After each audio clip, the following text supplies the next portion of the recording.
Today we will take a look at the best small TVs for this year. If you want to find more information, check out links down below.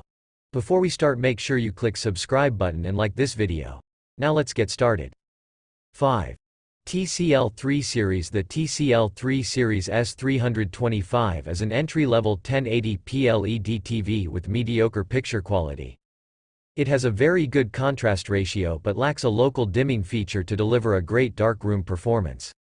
The TCL 3 Series is a mediocre TV for mixed usage. The S325 is a good TV for casual gaming, but more serious gamers will find its features limiting. The TCL 3 Series S325 has a decent design. It has a plastic stand that supports the TV well but allows a little wobbling if you accidentally nudge the TV. The stand is made of plastic. It supports the TV well, but allows a little wobbling if the TV is nudged. The build quality of the TCL 3 Series is decent. The TV feels solid with no gaps or loose ends, and it's very similar to the S425. The TCL 40S325 has decent black uniformity. Backlight bleed is evident throughout the screen, but it is most noticeable in very dark scenes when watched in a dark room. The 3 Series does not have a wide color gamut, but rather a standard color gamut. It's only good enough for non-HDR content using the Rec. 709 color space. 4. TCL 4 Series, S455. The TCL 4 Series Roku TV is decent, but it's not very versatile. It's a decent TV for watching movies or shows in a dark or moderately lit room, thanks to its high contrast ratio and incredible black uniformity. It doesn't look as good in a bright room or if you have a wide seating arrangement, as it's not very bright and has a narrow viewing angle. The TCL 4 Series Roku TV has a pretty basic design that looks good but isn't very premium. It has thin bezels on 3 sides, but there's a bit of dead space between the side bezels and the first pixels, which is a bit distracting. The TCL 4 Series Roku TV has just okay build quality. It's built using basic materials and cheap plastic, so even though there are no serious issues with it, it doesn't feel very solid overall. The TCL 4 has excellent gradient handling. There's some noticeable banding in all shades, and it's worse in shades of gray and greens, but it's not too bad. The TCL 4 Series Roku TV has a decent response time. Transitions to and from dark shades are significantly longer than bright shades, causing a long trail behind fast-moving objects with darker shades.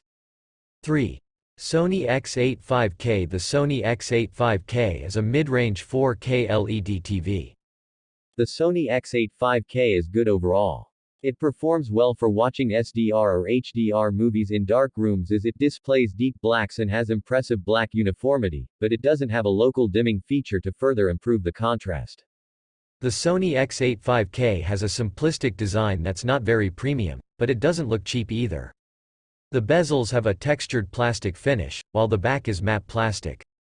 The wide-set plastic feet support the TV well, and there's minimal wobble for a 65-inch model. The feet raise the bottom of the screen about 3.3 inches off the table, so placing a soundbar in front likely won't block it unless you have a large soundbar. The Sony X85K has a plastic back with a checkerboard pattern typical of Sony TVs. The inputs are side-facing and set into the TV, so they're difficult to reach with the TV wall-mounted. The Sony X85K has good build quality. It's well put together with stable feet and good quality plastic. There's a bit of flex on the back panel, but it isn't something to be concerned about. 2. LG C2 OLED. The LG C2 is an amazing TV for most uses. Its self-emissive technology is superb for watching movies or HDR content in a dark room. It has an impressive selection of gaming features, and its low input lag results in a fantastic gaming experience. The LG C2 has a very sleek, modern design. The thin bezels are nearly invisible from a normal viewing distance, and the silver border looks great. The stand is small, so it doesn't support the TV very well and wobbles quite a bit.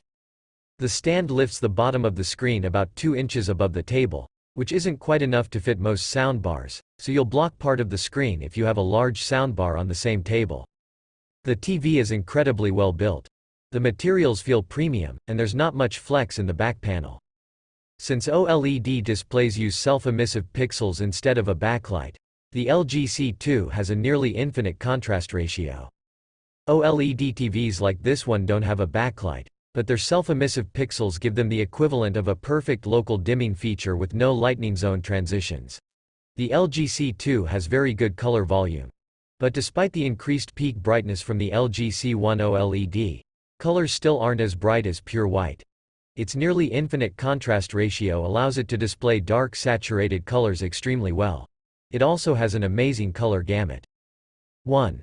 Samsung Q60C. The Samsung Q60C QLED is a decent TV overall. It's best suited for watching shows or sports during the day, as it has very good peak brightness in SDR and decent reflection handling. The stand has wide-set plastic feet which support the TV well. Because the stand is so wide, you'll need a big table to place it on. The stand can be placed in the lower position as shown, which raises the screen about 1.9 above the table, or in the raised position which raises the screen about 2.9 above the table. The Samsung Q60CD has decent build quality. The stand supports the TV fairly well but wobbles front and back easily. The TV is almost entirely made of plastic, and there's some flex to the large panel on the back, but this won't cause any issues. The Samsung Q60CD QLED has OK contrast. Its native contrast ratio is great, so blacks look very good in a dark room. The HDR color gamut is great. It has excellent coverage of the DCI-P3 color space, which is used in most HDR content. The TV's tone mapping is great with saturated colors, but muted colors are slightly off. The gray uniformity is decent. The sides of the screen are a bit darker than the center, but it's not noticeable with most real content.